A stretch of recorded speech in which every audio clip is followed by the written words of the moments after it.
যাতায়াত সহজলভ্য হওয়ায় সিলেট মৌলভীবাজার সহ দেশের বিভিন্ন প্রান্তের মানুষের পছন্দ রেলপথ। কিন্তু মৌলভীবাজারের বাসিন্দাদের জন্য রেল যেন এক ভোগান্তির নাম। জেলার 4টি রেলওয়ে স্টেশনে আন্তনগর ট্রেন থামলেও যাত্রীদের জন্য নেই পর্যাপ্ত টিকিট, ফলে রেলপথের সুবিধা পান না যাত্রীরা। অভিযোগ আছে এই পথে প্রতিটি ট্রেনে মাত্র 50টি আসন বরাদ্দ থাকে, যার বেশিরভাগই সপ্তাহখানেক আগেই বুকিং হয়ে যায়। ফলে স্টেশনে এসে তাৎক্ষণিক টিকিট হাতে পাওয়া যেন সোনার হরিণ পাওয়া। 1 মিনিটও লাগে নাই, অনলাইনে টিকিট শেষ, টিকিট পাই নাই। পরে আজকে গেছি স্ট্যান্ডিং কাটার জন্য, প্রথমে বলে যে স্ট্যান্ডিংও নাই। অনলাইনে চেক করছি টিকিট, অনলাইনে টিকিট পাই নাই।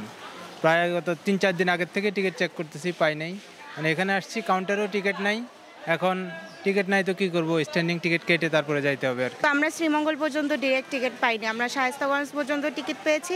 এরপর আমাদেরকে আসলে পুরো রাস্তা দাঁড়িয়ে আসতে হয়েছে। টিকিটের অ্যাভেলেবিলিটি যদি একটু বাড়ানো হতো বা ট্রেনের বগি যদি আর একটু বাড়ানো হতো, তাহলে হয়তো যাত্রীদের বা পর্যটকদের আসা যাওয়ার জন্য কিন্তু আর একটু কনভিনিয়েন্ট হতো। রেল সেবার মান বৃদ্ধি, পর্যাপ্ত টিকিট পাওয়ার জন্য প্রতিটি ট্রেনের সাথে অতিরিক্ত বগি যুক্ত করা এবং নতুন ট্রেন যুক্ত করার কথা বলছে এই কর্মকর্তা। আমাদের শ্রীমঙ্গল থেকে ঢাকা এসি টিকিট মাত্র 10টা থাকে, ধরেন 10-15টা, নন এসি থাকে ধরেন 25-30টা, কিন্তু যাত্রী হচ্ছে প্রায় 500।